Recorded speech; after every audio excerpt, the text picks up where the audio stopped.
Assalamualaikum warahmatullahi wabarakatuh. Kembali lagi bersama saya Lutfi dalam channel Creativity ID.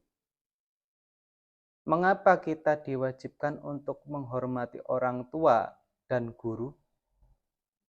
Pertanyaan ini sering diajukan oleh anak-anak di Indonesia, di mana para anak-anak Indonesia diwajibkan untuk selalu hormat kepada orang tua maupun guru.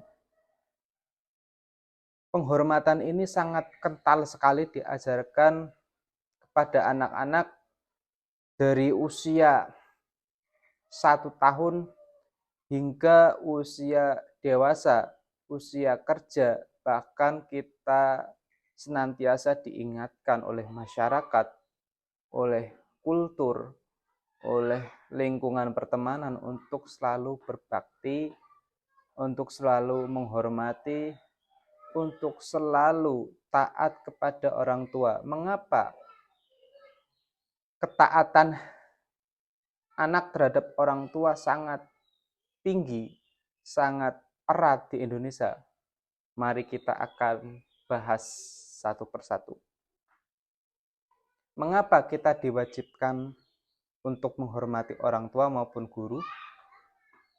Hal ini tidak terlepas dari kebudayaan Nusantara pada masa lalu yang cenderung feodalisme, yang cenderung menganut kepada hierarkisme, di mana orang tua menjadi figur yang harus dihormati, menjadi figur panutan, dan menjadi figur yang menjadi contoh untuk anak-anaknya. Hal berbeda akan kita temui jika kita hidup atau dilahirkan di kebudayaan Barat, di kebudayaan Eropa, di kebudayaan Amerika Serikat, di mana seorang anak tidak terlalu diwajibkan atau tidak terlalu ditekan untuk menghormati atau mentaati orang tua. Seperti panggilan anak kepada ayah, kepada ibu di Amerika maupun di Eropa yang biasanya diperbolehkan untuk memanggil nama tanpa menyertakan ibu maupun ayah.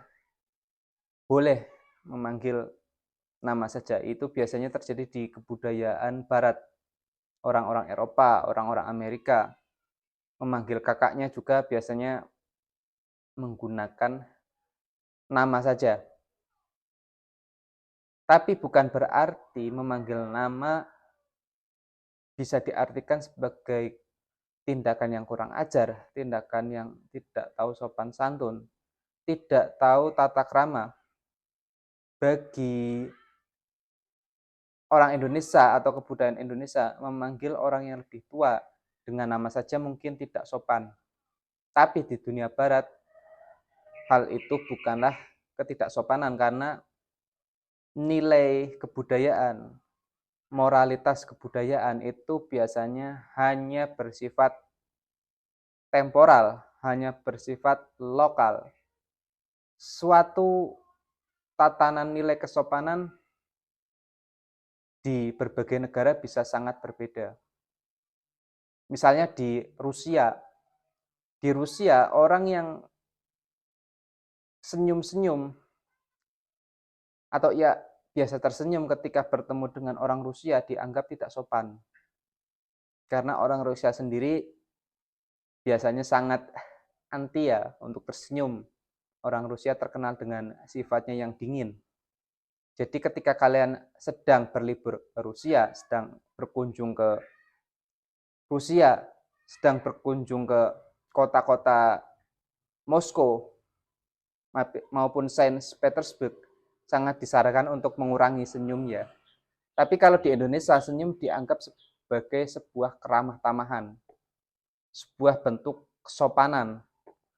Di kita, senyum itu menjadi wajib. Kalau kita bertemu orang dengan muka yang cemberut, dengan muka yang masam, kita biasanya akan dianggap sombong. Nah, unsur feodalisme tersebut yang menjadikan anak-anak Indonesia ditekan untuk selalu menghormati orang tua, untuk selalu unggah-ungguh kepada orang tua. Hanya di Indonesia, termasuk budaya Jawa yang khas, sebuah bahasa memiliki tingkatan, memiliki kasta. Ketika seorang anak yang lebih muda berbicara dengan orang yang lebih tua, ia akan menggunakan bahasa kromo, kromo inggil, kromo alus, menunjukkan bahwa anak itu memiliki tingkatan yang di bawah orang tua. Maka ia sebisa mungkin harus menggunakan bahasa kromo. Berbeda dengan kebudayaan lain yang berbahasanya tidak memiliki tingkatan atau kasta ini. Kalau di Nusantara, dominan Jawa, biasanya terdapat kasta semacam itu. Nah, itulah yang mengakibatkan kita, orang-orang Indonesia, terutama anak-anak, sangat ditekankan untuk berbakti pada orang tua. Kemudian yang kedua, mengapa anak Indonesia sangat ditekankan untuk berbakti kepada orang tua? Karena pola asuh, pola parenting di masyarakat Nusantara yang berdasarkan in-group, berdasarkan parenting model komunal. Di Indonesia, seorang anak atau seorang bayi yang baru lahir ke dunia, yang memberi pengasuhan biasanya tidak hanya orang tua saja, kedua orang tua, ibu dan ayahnya, tidak hanya itu saja. Di Indonesia, ketika ada bayi lahir, biasanya neneknya pun sangat terlibat dan sangat dominan dalam pengasuhan si kecil. Di Indonesia, parentingnya itu model keroyokan. Satu anak biasanya akan diemong atau istilahnya diajari oleh banyak kalangan secara komunal, mulai dari ayah ibunya, tantenya, omnya, itu biasanya ikut melakukan parenting, aktivitas parenting terhadap anak. Berbeda dengan kebudayaan Amerika, dengan kebudayaan Eropa, kebudayaan Barat pada umumnya, di mana parenting mereka biasanya hanya melibatkan ibu dan ayah. Ibu dan ayahnya saja. Nenek-nenek di negara barat biasanya mereka lebih suka sibuk memelihara anjing, merawat anjing, maupun memelihara binatang lain daripada mengurusi cucunya. Karena memang di negara barat ditekankan kemandiriannya, bahwa orang yang sudah berumah tangga ya harus mandiri gitu. Nah, pola asuh komunal yang terjadi di Indonesia ini mengakibatkan anak-anak Indonesia juga ditekankan untuk menghormati orang tua. Karena dari kebudayaan-kebudayaan komunal tersebut melahirkan sebuah strata di mana seorang anak diwajibkan untuk menghormati orang-orang yang lebih tua, yang mengasuhnya ketika bayi itu. Dan yang ketiga, saya kira mengapa kita diwajibkan oleh kebudayaan, oleh masyarakat untuk senantiasa menghormati orang tua, yaitu karena nilai religius masyarakat Indonesia yang berlandaskan pada nilai-nilai Islam, di mana dalam berbagai ceramah, dalam berbagai kajian keagamaan, dalam berbagai pengajian, ada sebuah pepatah yang sering disampaikan oleh para ustadz, para mubalik, para kiai, yang berbunyi surga ada di telapak kaki ibu. Ridhonya orang tua, ridhonya anak, ridhonya orang tua, maaf. Doa orang tua sangat manjur. Nah, tiga nilai-nilai tadi tiga filosofi tadi yang sering dibawakan oleh para penceramah, oleh para ustadz, oleh para kiai membuat anak-anak Indonesia memiliki bakti yang kuat atau hormat yang kuat kepada orang tua. Namun sifat dari kebudayaan kita yang terlalu menghormati orang tua dalam tanda kutip terlalu manut kepada orang tua itu juga sebetulnya tidak terlalu baik. Terlalu manut kepada orang tua itu dalam satu sisi termasuk ketika kalian memilih sebuah karir itu cenderung kurang ya. Misal ada berbagai tokoh-tokoh nasional di Indonesia yang dia sukses itu sebetulnya bukan mengikuti kemauan orang tua ketika berkarir, tapi kemauan sendiri. Misalnya YouTuber Deddy Corbuzier, di mana dia memilih jalur sebagai pesulap. Padahal orang tuanya tidak setuju Deddy Corbuzier main sulap, karena dianggapnya pemain sulap bukan sebuah profesi yang menjanjikan di masa tua, tidak menjanjikan kesuksesan yang bisa mendatangkan uang. Namun Deddy Corbuzier dengan tekad yang bulat, dengan kemampuan untuk memahami diri sendiri, ia memutuskan untuk tidak menghiraukan saran dari orang tuanya. Dalam tanda kutip di sini Deddy Corbuzier sedikit membantah ya, membantah kemauan orang tua. Dia lebih percaya diri untuk bermain sulap hingga akhirnya dia dikenal sebagai seorang master pesulap, sehingga ia sekarang juga dikenal sebagai YouTuber yang sangat sukses di Indonesia dengan ratusan juta view total penayangan. Nah, di sini bisa kita amati bahwa tidak selamanya kita harus mengikuti saran orang tua 100%. Kita juga harus bisa kritis terhadap saran-saran orang tua, terhadap parenting orang tua yang jika memang itu membuat kamu tidak berkembang, maka jangan lakukan.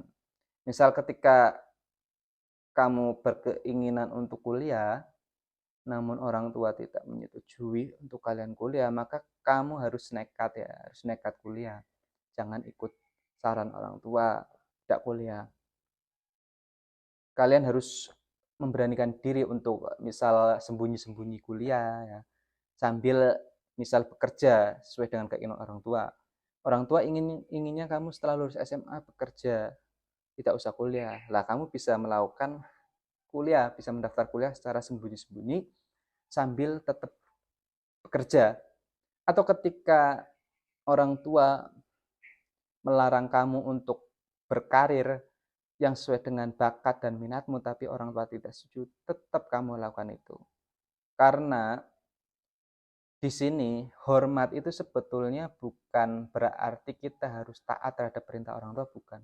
Hormat di sini artinya kita harus ya menghormati orang tua, berkata sopan dengan orang tua, membantu orang tua ketika orang tua susah, tapi kita tidak berkewajiban untuk selalu ngikutin apa saran orang tua. Kita bisa ambil saran yang sekiranya positif dan kita bisa tolak saran yang negatif tanpa kita takut dianggap durhaka, karena konsep durhaka itu sebetulnya bukan seperti itu, bukan kita harus taat 100%, kita harus ikut kemauan orang tua 100%, itu bukan seperti itu. Durhaka artinya kita tidak menghormati orang tua, tidak sopan terhadap orang tua, itu durhaka itu sebetulnya hal yang semacam itu. Jadi ketika kalian mengembangkan diri atau berkarir sebisa mungkin, kalian harus gali potensi sendiri tanpa ikut 100% saran dari orang tua. Banyak kok tokoh-tokoh sukses di Indonesia yang dia berani berkarir tanpa kemauan orang tua. Bahkan presiden kita Joko Widodo, ketika ia selesai menjadi gubernur DKI Jakarta dan memutuskan untuk menjadi capres dan akhirnya ia terpilih sebagai presiden, sebetulnya Ibunda Jokowi itu pada saat itu tidak mengizinkan Jokowi untuk jadi presiden. Cukup jadi gubernur DKI Jakarta saja. Namun dengan tekad dan kemauan yang kuat, Jokowi rewel ya. Presiden Jokowi rewel dan ia lebih memutuskan untuk maju saja sebagai capres. Ya, seperti itu sebetulnya. Ketika kita mau sukses ya percaya diri saja pada kemampuan sendiri tanpa terlalu manut ya terhadap saran-saran orang tua yang sekiranya menurut Anda malah berdampak kurang baik ya ikuti pendapat diri sendiri saja. Toh pemikiran-pemikiran orang tua itu tidak selamanya benar. Demikian apa yang bisa saya sampaikan, kurang lebihnya mohon maaf. Kembali lagi di video-video yang akan datang. Terima kasih. Wassalamualaikum warahmatullahi wabarakatuh.